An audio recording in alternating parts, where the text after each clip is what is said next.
Hi friends, నమస్తే అండి.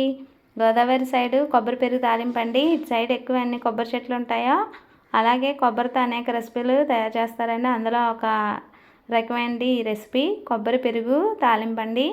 ఇటు సైడు ఎక్కువ కొబ్బరి చెట్లు ఎలా ఉంటాయో కొబ్బరితో కూడా చేసే వంటకాలు కూడా అన్నీ ఉంటాయండి. అలాగే కొబ్బరి తింటే కూడా మంచిదని ఫీల్ అయ్యి ఎక్కువ జనాలు ఈ కొబ్బరితో రెసిపీస్ చేసుకుంటారండి. ఎందువల్ల అంటే ఆ కొబ్బరి తినడం వల్ల మన బాడీలో నులిపురుగు అనేది ఉంటుందండి. ఈ కొబ్బరికి ఆ నులిపురుగుని చంపేంత శక్తి ఉంటుందటండి.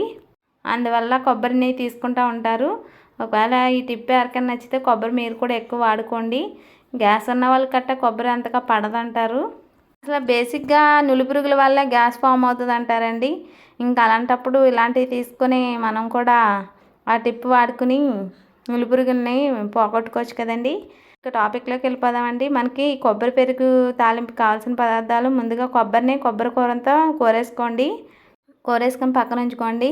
మిగిలినవి పచ్చెనపప్పు, మినపప్పు, ఆవాలు, జీలకర్ర, పచ్చిమిర్చి, కరివేపాకు, కొత్తిమీర, ఇంకా పెరుగు అండి. పెరుగు తీసుకుని అన్నీ ఉంచుకోవాలండి. ఎందుకంటే తాలింపు వేసుకోవాలండి దీనికి మరి ముఖ్యంగా. ఇప్పుడు మనం స్టవ్ ఆన్ చేసుకునే ముందు చిన్న పని చేయాలండి. ముందు ఈ కొబ్బరి ఉంది కదండి, పెరుగు ఉంది కదా, కొంచెం సాల్ట్ మనం సరిపడగా కొబ్బరిలో కలుపుకుని పెరుగులో కలిపేసుకోవాలండి. పెరుగుని కొబ్బరిని విసుగరతో అయినా లేకపోతే స్పూన్తో అయినా కలిపెట్టేసుకోండి. మళ్ళీ మనం ఏం చేయాలంటే స్టవ్ మీద బాండీ పెట్టుకుని 2 స్పూన్స్ ఆయిల్ వేసుకుని పచ్చెనపప్పు, మినపప్పు, ఆవాలు, జీలకర్ర, వెల్లుల్లి, పచ్చిమిర్చి, కొత్తిమీర, కరివేపాకు అన్నీ వేసుకుని ఫ్రై చేసుకోవాలండి. దోరగా వేసుకుని కొంచెం పసుపు కూడా వేసుకోవాలండి.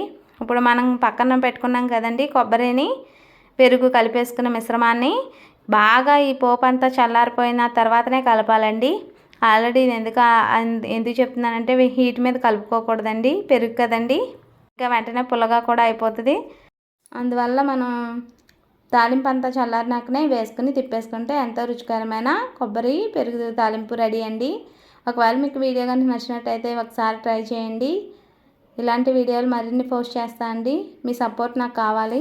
నా వీడియో కనుక మీకు నచ్చినట్టయితే లైక్ చేయండి, షేర్ చేయండి, సబ్స్క్రైబ్ చేయండి, బెల్ ట్యాప్ చేయండి. Thank you my dear friends.